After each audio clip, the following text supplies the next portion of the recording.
Hey guys, it's Scarlett at Build Across, and today I'm going to show you how to paint this deer cutout. I'm going to go in first and base coat my deer in the color chocolate. And this is a Dixie Belle chalk paint color, which you can purchase along with our cutouts on buildacross.com. And next I'm going to go in with just a little bit of black, and I'm going to paint his nose. And then I'm going to do a little dot for his eye later on. But I'm going in now with some of the color putty and just distress on the edges. Go back in with that black and do a little dot for his eye. And then I'm going to go in and use a little bit of the color soft pink and also that color putty I used, and just do a little bit of a detail on his ear.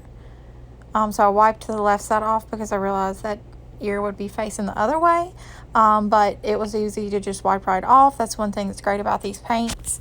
And so that is it. I kept this very simple, and I hope you guys enjoy it and have a great day.